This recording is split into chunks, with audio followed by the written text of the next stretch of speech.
अष्टम अध्याय को जानते हैं। अर्जुन ने कहा, हे पुरुषोत्तम, वह ब्रह्म क्या है? अध्यात्म क्या है?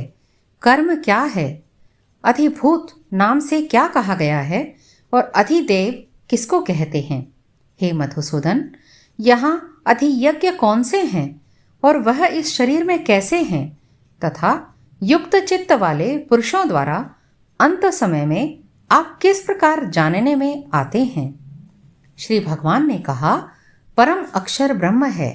अपना स्वरूप अर्थात जीवात्मा अध्यात्म नाम से कहा जाता है तथा भूतों के भाव को उत्पन्न करने वाला जो त्याग है वह कर्म नाम से कहा गया है। उत्पत्ति विनाश धर्म वाले सब पदार्थ अधिभूत हैं, हिरण्यमय पुरुष और अधिदैव हैं।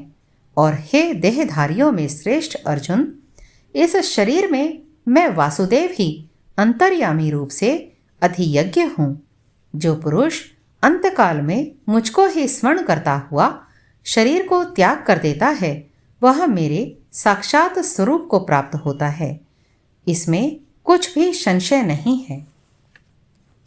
हे कुंती पुत्र अर्जुन, यह मनुष्य अंतकाल में जिस भी भाव को स्मरण करता हुआ शरीर का त्याग करता है उसको ही प्राप्त होता है, क्योंकि वह सदा उसी भाव से भावित रहता है। इसलिए हे अर्जुन, तू सब समय में निरंतर मेरा स्मरण कर और युद्ध भी कर। इस प्रकार मुझ में अर्पण किए हुए मन बुद्धि से युक्त होकर तू निसंदेह मुझको ही प्राप्त होगा। हे पार्थ, यह नियम है कि परमेश्वर के ध्यान के अभ्यास रूप योग से युक्त दूसरी ओर न जानने वाले चित्त से निरंतर चिंतन करता हुआ मनुष्य परम प्रकाश रूप दिव्य पुरुष को अर्थात परमेश्वर को ही प्राप्त होता है। जो पुरुष सर्वज्ञ अनादि सबके नियंता सूक्ष्म रूप नियंता अर्थात अंतर्यामी रूप से सब प्राणियों के शुभ और अशुभ कर्म के अनुसार शासन करने वाला, सूक्ष्म से भी अति सूक्ष्म सबके धारण पोषण करने वाले अचिंत्य स्वरूप सूर्य के सदृश नित्य चेतन प्रकाश रूप और अविद्या से अति परे शुद्ध सचिदानंद घन परमेश्वर का स्मरण करता है। वह भक्ति युक्त पुरुष अंतकाल में भी योग बल से भ्रिकुटी के मध्य में प्राण को अच्छी प्रकार से स्थापित करके फिर निश्चल मन से स्मरण करता हुआ उस दिव्य रूप परम पुरुष परमात्मा को ही प्राप्त होता है। वेद के जानने वाले विद्वान जिस सचिदानंद घन रूप परम पद को अविनाशी कहते हैं, आसक्ति रहित यत्नशील सन्यासी महात्मा जन जिसमें प्रवेश करते हैं और जिस परम पद को चाहने वाले ब्रह्मचारी लोग ब्रह्मचर्य का आचरण करते हैं, उस परम पद को मैं तेरे लिए संक्षेप से कहूंगा। सब इंद्रियों के द्वारों को रोककर तथा मन को हृदय में स्थिर करके फिर उस जीते हुए मन के द्वारा प्राण को मस्तक में स्थापित करके परमात्मा संबंधी योग धारणा में स्थित होकर जो पुरुष ओम इस एक अक्षर रूप ब्रह्म को उच्चारण करता हुआ और उसके अर्थ स्वरूप मुझ निर्गुण ब्रह्म का चिंतन करता हुआ शरीर को त्याग कर जाता है, वह पुरुष परम गति को प्राप्त होता है। हे अर्जुन, जो पुरुष मुझ में अनन्य चित्त होकर सदा ही निरंतर मुझ पुरुषोत्तम को स्मरण करता है, उस नित्य निरंतर मुझ में युक्त हुए योगी के लिए मैं सुलभ हूँ, अर्थात उसे सहज ही प्राप्त हो जाता हूँ। परम सिद्धि को प्राप्त महात्मा जन मुझको प्राप्त होकर दुखों के घर एवं क्षण भंगुर पुनर्जन्म को नहीं प्राप्त होते हैं। हे अर्जुन, ब्रह्मलोक पर्यंत सब लोग पुनरावृत्ति हैं, परंतु हे कुंती पुत्र, मुझको प्राप्त होकर पुनर्जन्म नहीं होता, क्योंकि मैं कालातीत हूँ और ये सब ब्रह्मादि के लोक काल के द्वारा सीमित होने से अनित्य हैं। ब्रह्मा का जो एक दिन है उसको 1000 चतुर्युगी तक की अवधि वाला और रात्रि को भी 1000 चतुर्युग गीत की अवधि वाले जो पुरुष तत्व से जानते हैं, वे योगी जन काल के तत्व को जानने वाले हैं। संपूर्ण चराचर भूतगण ब्रह्म के दिन के प्रवेश काल में अव्यक्त से अर्थात ब्रह्मा के सूक्ष्म शरीर से उत्पन्न होते हैं और ब्रह्मा की रात्रि के प्रवेश काल में उस अव्यक्त नामक ब्रह्मा के सूक्ष्म शरीर में ही लीन हो जाते हैं। हे पार्थ, वही यह भूत समुदाय उत्पन्न होकर प्रकृति के वश में हुआ रात्रि के प्रवेश काल में लीन होता है और दिन के प्रवेश काल में फिर उत्पन्न होता है। उस अव्यक्त से भी अति परे दूसरा अर्थात विलक्षण जो सनातन अव्यक्त भाव है, वह परम दिव्य पुरुष सब भूतों के नष्ट होने पर भी नष्ट नहीं होता। जो अव्यक्त अक्षर इस नाम से कहा गया है, उसी अक्षर नामक अव्यक्त भाव को परम गति कहते हैं तथा जिस सनातन अव्यक्त भाव को प्राप्त होकर मनुष्य वापस नहीं आते, वह मेरा परम धाम है। हे पार्थ, जिस परमात्मा के अंतर्गत सर्वभूत और जिस सच्चिदानंद घन परमात्मा से यह समस्त जगत परिपूर्ण है, वह सनातन अव्यक्त परम पुरुष तो अनन्य भक्ति से प्राप्त होने योग्य है। हे अर्जुन, जिस काल में शरीर त्याग कर गए हुए योगी जन तो वापस न लौटने वाली गति को और जिस काल में गए हुए वापस लौटने वाली गति को ही प्राप्त होते हैं, उस काल को अर्थात दोनों मार्गों को कहूँगा। जिस मार्ग में ज्योतिर्मय अग्नि अभिमानी देवता है, दिन का अभिमानी देवता है, शुक्ल पक्ष का अभिमानी देवता है और उत्तरायण के 6 महीनों का अभिमानी देवता है, उस मार्ग में मरकर गए हुए ब्रह्मवेता योगी जन उपयुक्त देवताओं द्वारा क्रम में लाए जाकर ब्रह्म को प्राप्त होते हैं। जिस मार्ग में धूमाभिमानी देवता है, रात्रि अभिमानी देवता है तथा कृष्ण पक्ष का अभिमानी देवता है और दक्षिणायन के 6 महीनों का अभिमानी देवता है, उस मार्ग में मरकर गया हुआ सकाम कर्म करने वाला योगी उपयुक्त देवताओं द्वारा क्रम में लाया हुआ चंद्रमा की ज्योति को प्राप्त होकर स्वर्ग में अपने शुभ कर्मों का फल भोग कर वापस आता है। क्योंकि जगत के ये 2 प्रकार के शुक्ल और कृष्ण अर्थात देवयान और पितृयान मार्ग सनातन माने गए हैं। इनमें एक के द्वारा गया हुआ अर्थात इसी अध्याय के श्लोक 24 के अनुसार अचिन्ह मार्ग से गया हुआ योगी जिससे वापस नहीं लौटना पड़ता, उस परम गति को प्राप्त होता है और दूसरे के द्वारा गया हुआ फिर वापस आता है अर्थात जन्म मृत्यु को प्राप्त होता है। हे पार्थ, इस प्रकार इन दोनों मार्गों को तत्व से जानकर कोई भी योगी मोहित नहीं होता। इस कारण हे अर्जुन, तू सब काल में समबुद्धि रूप योग से युक्त हो अर्थात निरंतर मेरी प्राप्ति के लिए साधन करने वाला हो। योगी पुरुष इस रहस्य को तत्व से जानकर वेदों के पढ़ने में तथा यज्ञ तप और दानादि करने में जो पुण्य फल कहा है, उन सब को निसंदेह उल्लंघन कर जाता है और सनातन गीता के 9वें अध्याय को जानते हैं। श्री भगवान बोले, तुझ दोष दृष्टि रहित भक्त के लिए इस परम गोपनीय विज्ञान सहित ज्ञान को पुनः भली भांति कहूँगा, जिसको जानकर तू दुख रूप संसार से मुक्त हो जाएगा। यह विज्ञान सहित ज्ञान सब विद्याओं का राजा, सब गोपनीयों का राजा, अति पवित्र, अति उत्तम, प्रत्यक्ष फल वाला, धर्मयुक्त साधन करने में बड़ा सुगम और अविनाशी है। हे परंतप, इस उपयुक्त धर्म में श्रद्धा रहित पुरुष मुझको न प्राप्त होकर मृत्यु रूप संसार चक्र में भ्रमण करते रहते हैं। मुझ निराकार परमात्मा से यह सब जगत जल से बर्फ के सदृश परिपूर्ण है और सब भूत मेरे अंतर्गत संकल्प के आधार स्थित हैं, किंतु वास्तव में मैं उनमें स्थित नहीं हूँ। वे सब भूत मुझ में स्थित नहीं हैं, किंतु मेरी ईश्वरीय योग शक्ति को देख कि भूतों का धारण पोषण करने वाला और भूतों को उत्पन्न करने वाला भी मेरा आत्मा वास्तव में भूतों में स्थित नहीं है।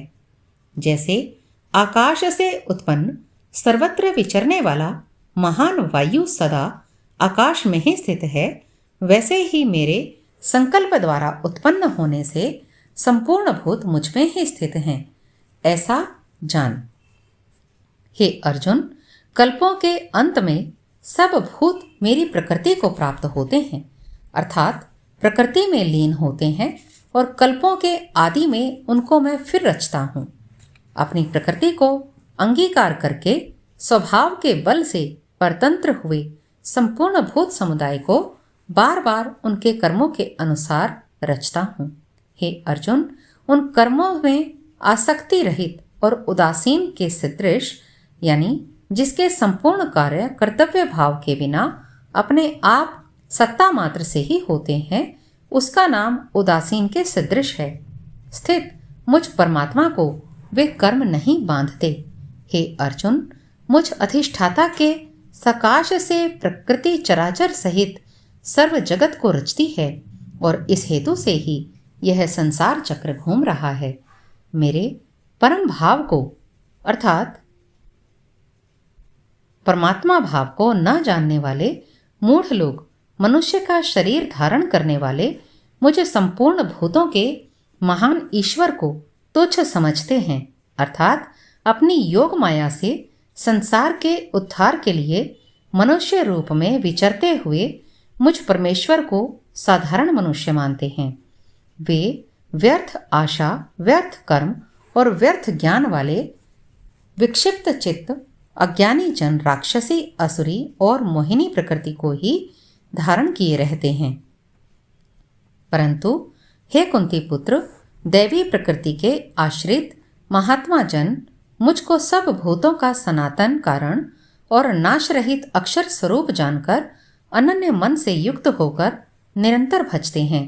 वे दृढ़ निश्चय वाले भक्तजन निरंतर मेरे नाम और गुणों का कीर्तन करते हुए तथा मेरी प्राप्ति के लिए यत्न करते हुए और मुझको बार बार प्रणाम करते हुए सदा मेरे ध्यान में युक्त होकर अनन्य प्रेम से मेरी उपासना करते हैं। दूसरे ज्ञान योगी मुझ निर्गुण निराकार ब्रह्म का ज्ञान यज्ञ के द्वारा अभिन्न भाव से पूजन करते हुए भी मेरी उपासना करते हैं, और दूसरे मनुष्य बहुत प्रकार से स्थित मुझ विराट स्वरूप परमेश्वर की पृथक भाव से उपासना करते हैं। कृतु मैं हूँ, यज्ञ मैं हूँ, स्वधा मैं हूँ, औषधि मैं हूँ, मंत्र मैं हूँ, घृत मैं हूँ, अग्नि मैं हूँ, और हवन रूप क्रिया भी मैं हूँ। इस संपूर्ण जगत का धाता अर्थात धारण करने वाला एवं कर्मों के फल को देने वाला पिता, माता, पितामह, जानने योग्य पवित्र ओमकार तथा ऋग्वेद, सामवेद और यजुर्वेद भी मैं ही हूँ। प्राप्त होने योग्य परम धाम, भरण पोषण करने वाला, सबका स्वामी, शुभाशुभ का देखने वाला, सबका वास स्थान, शरण लेने योग्य, प्रत्युपकार न चाहकर हित करने वाला, सबकी उत्पत्ति प्रलय का हेतु, स्थिति का आधार, निधान और अविनाशी कारण मैं ही हूँ। अर्थात प्रलय काल में संपूर्ण भूत सूक्ष्म रूप से जिसमें लय होते हैं उसका नाम निधान है। मैं ही सूर्य रूप से तपता हूँ, वर्षा का आकर्षण करता हूँ और उसे बरसाता हूँ। हे अर्जुन, मैं ही अमृत और मृत्यु हूँ और सत असत भी मैं ही हूँ। तीनों वेदों में विधान किए हुए सकाम कर्मों को करने वाले, सोमरस को पीने वाले, पाप रहित पुरुष अर्थात यहाँ स्वर्ग प्राप्ति के प्रतिबंधक देवऋण रूप से पाप से पवित्र होना समझना चाहिए।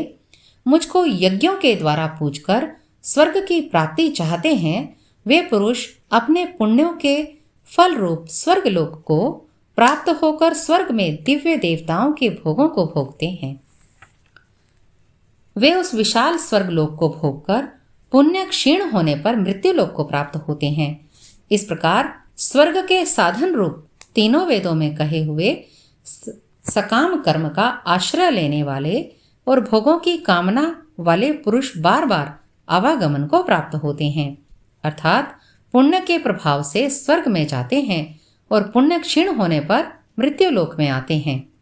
जो अनन्य प्रेमी भक्तजन मुझ परमेश्वर को निरंतर चिंतन करते हुए निष्काम भाव से भजते हैं, उन नित्य निरंतर मेरा चिंतन करने वाले पुरुषों का योगक्षेम अर्थात भगवत स्वरूप की प्राप्ति का नाम योग है और भगवत प्राप्ति के निमित्त किए हुए साधन की रक्षा का नाम क्षेम है। मैं स्वयं प्राप्त कर देता हूँ। हे अर्जुन, यद्यपि श्रद्धा से युक्त जो सकाम भक्त दूसरे देवताओं को पूजते हैं वे भी मुझको ही पूजते हैं, किंतु उनका वह पूजन अविधि पूर्वक अर्थात अज्ञान पूर्वक है, क्योंकि संपूर्ण यज्ञों का भोक्ता और स्वामी भी मैं ही हूँ। परंतु वे मुझ परमेश्वर को तत्व से नहीं जानते, इसी से गिरते हैं अर्थात पुनर्जन्म को प्राप्त होते हैं। देवताओं को पूजने वाले देवताओं को प्राप्त होते हैं और पितरों को पूजने वाले पितरों को प्राप्त होते हैं। भूतों को पूजने वाले भूतों को प्राप्त होते हैं और मेरा पूजन करने वाले भक्त मुझको ही प्राप्त होते हैं। इसलिए मेरे भक्तों का पुनर्जन्म नहीं होता। जो कोई भक्त मेरे लिए प्रेम से पत्र, पुष्प, फल, जल आदि अर्पण करता है, उस शुद्ध बुद्धि निष्काम प्रेमी भक्त का प्रेम पूर्वक अर्पण किया हुआ वह पत्र पुष्पादि मैं सगुण रूप से प्रकट होकर प्रीति सहित खाता हूँ। हे अर्जुन, तू जो कर्म करता है, जो खाता है, वो जो हवन करता है, जो दान देता है और जो तप करता है, वह सब मुझे अर्पण कर। इस प्रकार जिसमें समस्त कर्म मुझ भगवान के अर्पण होते हैं, ऐसे संन्यास योग से युक्त चित्त वाला तो शुभाशुभ फल रूप कर्म बंधन से मुक्त हो जाएगा और उनमें से मुक्त होकर मुझको ही प्राप्त होगा। मैं सब भूतों में समभाव में व्यापक हूँ। न कोई मेरा अप्रिय है न प्रिय है, परंतु जो भक्त मुझको प्रेम से भजते हैं वे मुझ में हैं और मैं भी उनमें प्रत्यक्ष प्रकट हूँ। प्रकट अर्थात जैसे सूक्ष्म रूप से सब जगह व्यापक हुआ भी अग्नि साधनों द्वारा प्रकट करने से ही प्रत्यक्ष होता है, वैसे ही सब जगह स्थित हुआ भी परमेश्वर भक्ति से भजने वाले के लिए ही अंतःकरण में प्रत्यक्ष रूप से प्रकट होता है। यदि कोई अतिशय दुराचारी भी अनन्य भाव से मेरा भक्त होकर मुझको भजता है तो वह साधु ही मानने योग्य है, क्योंकि वह यथार्थ निश्चय वाला है, अर्थात उसने भली भांति निश्चय कर लिया है कि परमेश्वर के भजन के समान अन्य कुछ भी नहीं है। वह शीघ्र ही धर्मात्मा हो जाता है और सदा रहने वाली परम शांति को प्राप्त होता है। हे अर्जुन, तू निश्चय पूर्वक सत्य जान कि मेरा भक्त नष्ट नहीं होता। हे अर्जुन, स्त्री, वैश्य, शूद्र तथा पाप योनि चांडालादि जो कोई भी हो, वे भी मेरे शरण होकर परम गति को प्राप्त होते हैं। फिर इसमें कहना ही क्या, जो पुण्यशील ब्राह्मण तथा राजऋषि भक्तजन मेरी शरण होकर परम गति को प्राप्त होते हैं। इसलिए तू सुख रहित और क्षण भंगुर उस मनुष्य शरीर को प्राप्त होकर निरंतर मेरा ही भजन कर, मुझ में मान वाला हो, मेरा भक्त बन, मेरा पूजन करने वाला हो, मुझको प्रणाम कर। इस प्रकार आत्मा को मुझ में नियुक्त करके मेरे परायण होकर तू मुझको ही प्राप्त होगा। ओम।